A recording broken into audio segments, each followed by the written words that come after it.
یہ سوال کیا کہ مفلس کون ہے؟ مفلس کون ہے؟ تو صحابہ کرام رضی اللہ تعالیٰ علیہم اجمعین نے ارشاد فرمایا جس کے پاس درہم و دنانیر نہ ہوں، فرمایا نہیں وہ مفلس نہیں ہے۔ مفلس وہ ہے کہ جو کل قیامت کے دن احد پہاڑ جتنی نیکیاں لے کر آئے گا، احد پہاڑ جتنی نیکیاں کل قیامت کے دن اللہ کے دربار میں لے کر حاضر ہوگا، لیکن اس نے لوگوں کے حقوق اتنے سلب کیے ہوں گے کہ لوگوں کے اس سے اپنے حقوق لینے والوں کی قطاریں لگی ہوئی ہوں گی، اور وہ جب جس کے اس نے حق مارے ہیں، غصب کیے ہیں، اللہ رب العزت کل قیامت کے دن اس سے لوگوں کو حق دلوائیں گے، اور اس وقت حق دینے کے لیے پراپرٹی، جائیداد اور مال و دولت تو ہوگا نہیں، تو اس کی نیکیاں حق لینے والوں کو اللہ تعالیٰ دلوائیں گے، اور ایک ایک کر کر آتے جائیں گے اور اس کی نیکیاں ان کو دیتی اللہ رب العزت دیتے جائیں گے، یہاں تک کہ اس کے جو احد پہاڑ جتنی نیکیاں تھیں وہ سب کی سب ختم ہو جائیں گی۔ تو پھر اللہ تعالیٰ اور حق لینے والے موجود ہوں گے، تو اللہ تعالیٰ پھر ان سے فرمائیں گے کہ اب ان کے گناہ جو ہے اس پر ڈال دیے جائیں، تو ایک ایک کر کر جو حق لینے والوں کے دنیا میں کیے ہوئے گناہ تھے وہ سب کے سب اپنے گناہ اس کے کھاتے میں ڈالتے جائیں گے، یہاں تک کہ یہ شخص جو احد پہاڑ جتنی نیکیاں لے کر آیا تھا، احد پہاڑ جتنے اب گناہ لے کر جا رہا ہے، تو فرمایا کہ یہ ہے مفلس۔ تو دنیا کے اندر رہتے ہوئے ہم لوگ ان چیزوں کا خاص خیال کریں کہ کسی کا حق نہ مارا جائے۔ اللہ تعالیٰ سے توبہ دو چیزوں سے متعلقہ کی جاتی ہے، حقوق العباد سے اور حقوق اللہ سے۔ اللہ کا حق کے اگر ضائع کیا ہے تو اس پر توبہ کرنا، اور اللہ کے بندوں کا، مخلوق کا حق ضائع کیا ہے تو اس سے توبہ کرنا۔ جو احادیث مبارکہ میں اکثر فضائل آتے ہیں کہ وضو کیا، نماز کے لیے آیا اور وضو کیا تو اللہ اس کے سارے گناہ معاف کر دیتے ہیں، نیکیاں گناہوں کو مٹا دیتی ہیں، اور اچھے اعمال گناہوں کو مٹا دیتے ہیں۔ جس طرح ماہ رمضان کے روزے کے متعلق ہے کہ جس نے ماہ رمضان کے روزے رکھے تو اللہ تعالیٰ اس کے سارے گناہوں کو معاف فرما دیں گے۔ اس گناہ جو معاف کرنے کیے جانے کی بشارت ہے، یہ ہے صغیرہ گناہوں سے متعلق۔ اگر رمضان میں روزے کی حالت میں آپ ساتھ میں توبہ کر لیں گے، یا اللہ مجھ سے یہ گناہ ہوئے ہیں، آج کے بعد میری توبہ ہے، دوبارہ کوئی گناہ نہیں ہوگا،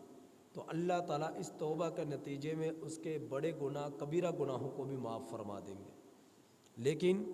یہ جو حق ہے، اللہ کا حق، کہ اگر نماز کو ضائع کیا ہے تو توبہ جب کر لی تو نماز چھوڑنے کی بنا پر اللہ گناہ کو تو معاف کر دیں گے، لیکن قضا پھر بھی بدستور باقی رہے گی، کہ اس کی زندگی میں جو نمازیں قضا ہوئی وہ توبہ کرنے سے معاف نہیں ہوں گے، ان کو قضا کرنا پڑے گا۔ جو روزے ضائع کیے، توبہ کرنے سے روزے ختم نہیں ہو جائیں گے، ان کے روزوں کی قضا کرنی پڑے گی، ان روزوں کی قضا کرنی پڑے گی۔ تو یہ اللہ سے توبہ، اللہ کے حق کے بارے میں توبہ اس طرح کی جائے گی کہ جو حق جتنی نمازیں ضائع کی ان کو ابھی سے توبہ کر کر ان نمازوں کی قضا کرنا شروع کر دیں، تو اللہ تعالیٰ اپنے فضل سے معاف فرما دیں گے۔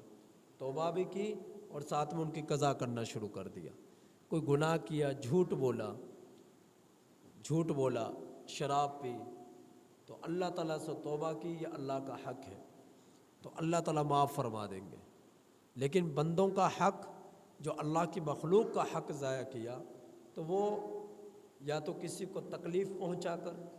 دل آزاری پہنچا کر اس کا حق ضائع کیا، یا پھر اس کی جائیداد، اس کا مال، اس کی دولت، اس کی کسی چیز پر قابض بن کر اس کا حق ضائع کیا، اس کا حق ضائع کیا۔ تو جب تک اس کے اللہ کے بندے کی جو چیز اس نے غصب کی تھی، چوری کی تھی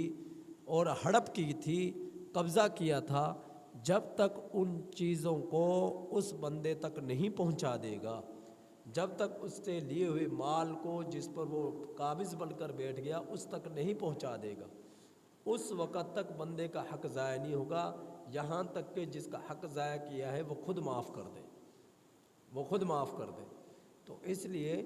بندوں کے حق بڑے، حقوق بہت سنگین ہیں، اللہ کی مخلوق کے حقوق بہت سنگین ہیں، اس لیے اللہ کی مخلوق کے حق کی پوری طرح ادائیگی کی جائے، کسی کی دل آزاری نہ کی جائے، کسی کا مال چوری نہ کیا جائے، کسی کی چیز پر ناجائز قبضہ نہ کیا جائے، کسی کی زمین، کسی کے پلاٹ، کسی کی چیزیں، کسی کا مکان، کسی کی گاڑی، کسی بھی چیز پر زبردستی قابض بن کر نہ بیٹھے۔ اگر ایسا کر لیا تو جب تک یہ اس چیز کو ادا نہیں کر دے گا، یا جس کے اس نے چوری کی یا قابض بن کر بیٹھا اس سے معافی نہیں کروا لے گا، اس وقت تک اس کی توبہ قبول نہیں ہوگی۔ اس لیے ہم اللہ تعالیٰ سے توبہ استغفار کرتے ہیں، یا اللہ معاف کر دے، یا اللہ معاف کر دے، لیکن یہ بھی پتہ ہے کہ زندگی میں نے اللہ کے مخلوق کے فلاں کی میں نے گاڑی کو چوری کیا، فلاں کہ میں نے اتنی زمین پر قبضہ کیا، فلاں کہ میں نے اتنے پیسے دینے تھے اور میں نے وہ نہیں دیے، تو یہ پتہ ہے۔ تو جب تک وہ ان کو یا تو معاف نہ کروا لے اپنی زندگی میں، یا ان کو ادا نہ کر دے، اس وقت تک بندوں کے حق معاف نہیں ہوں گے۔ ہاں، کل قیامت کے دن اللہ اس کی کسی ایسی نیکی سے خوش ہو جائے کہ اس نیکی سے خوش ہو کر اللہ تعالیٰ جس کے حق اس نے ضائع کیے اپنا فضل فرما کر اس کو کوئی اس کے بدلے میں کوئی عظیم انعام عطا فرما دے اور اس کی مغفرت فرما دے حق ضائع کرنے والے کی، تو وہ الگ بات ہے، وہ الگ بات ہے، اللہ اپنا فضل فرما دے۔ تو اس لیے ان اللہ کے حق اور بندوں کے حق کا بھرپور طریقے سے خیال کیا جائے، اور یہ ماہ رمضان کے آخری راتیں ہیں، آخری دن ہیں، ان میں اللہ تعالیٰ سے خوب معافی مانگی جائے، توبہ استغفار کیا جائے۔ حالانکہ یہ عشرہ انتہائی قیمتی ہے، نیکیوں کے اعتبار سے، اعمال کے اعتبار سے، فضیلت کے اعتبار سے بہت زیادہ اہم اہمیت رکھتا ہے، لیکن اس عشرے کے اندر لوگ بہت زیادہ غفلتیں برتتے ہیں۔ آپ نے ابتدا میں دیکھا آپ کی مسجد باہر تک بھر گئی تھی، اور اب دیکھیں آپ کی 2 صفیں 2.5 صفیں، تو یہ انتہائی زیادہ افسوس اور حسرت کا ذریعہ ہے یہ معاملہ، کہ ایسا کیوں ہے؟ ماہ رمضان رخصت ہونے کے قریب ہے، اب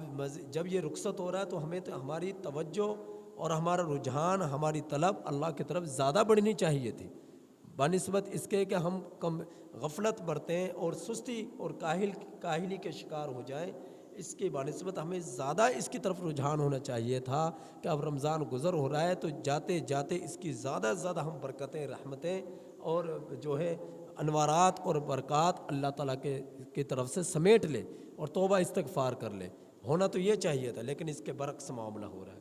ایسا نہیں ہونا چاہیے۔ اللہ تعالیٰ سے دعا ہے کہ اللہ تعالیٰ عمل کی توفیق نصیب فرمائے۔ الحمدللہ رب العالمین۔